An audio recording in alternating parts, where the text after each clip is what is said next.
За разлика од останатите општини, Штип успеа да ја намали цената на водата за 5%, а за наредната година исто така ќе имаме намалување на цената на водата за 5%.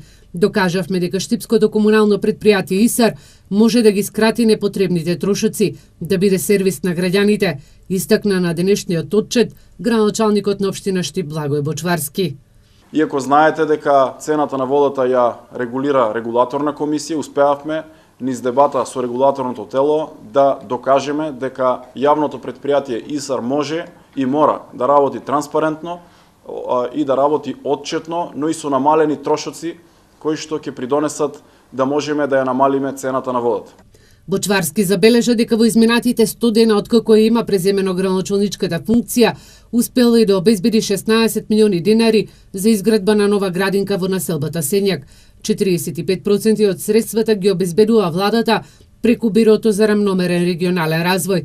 Останатите 55% од средствата за овој капитален проект ги обезбедува општина Штип. Бочварски вели дека по 30 години во Штип ќе се гради нова градинка, во која што ќе можат да се згрижат околу 200 дечиња. Тој најави дека за една година во Штип ќе биде ставена и првата цевка од секундарната гасификациона мрежа, со што по Струмица и Куманово, Штип ќе биде следната општина во која ќе се реализира еден ваков капитален проект. Веќе во наредните денови ќе биде распишан оглас за јавна набавка за фирма која што ќе ги изработи сите потребни проекти, проектни задачи и решенија, со што верувам дека во текот до крајот на оваа година ќе успееме со максимално темпо да ги добиеме сите потребни проекти за гасификација на општина Штип. Штипскиот градоначалник истакна дека овој проект го очекува бизнис секторот, но институциите кои можат да заштитат и до 70% доколку се греат на струја или нафта.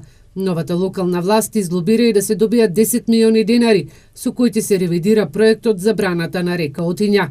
А во текот на утрешниот ден, Бочварски ќе има и средба со надлежните институции кои ќе бидат вклучени во ревидирањето на документацијата.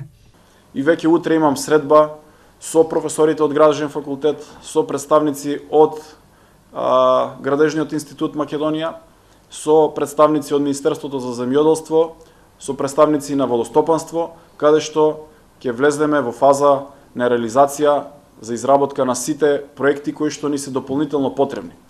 Проект имаме во изработен пред 10 на 12 години, но тој проект треба да се ревидира, да се доведе во фаза во која што ќе може да се издаде градежно одобрение.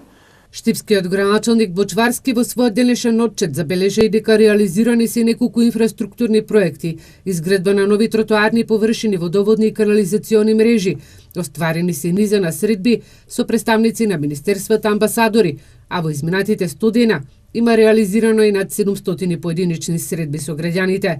Во делот на спортот и инвестициите во образованието, најави дека очекува Штип да го добие првиот мал базен, кој ќе биде во рамките на училиштето Димитар Влахов, а ќе го користат сите ученици и студенти во градот. Во делот на културата, локалната власт ќе продолжи со организирање на манифестациите, Пастрамалијада и фестивалот Макфест, кој оваа година финансиски е поддржан од Министерството за култура.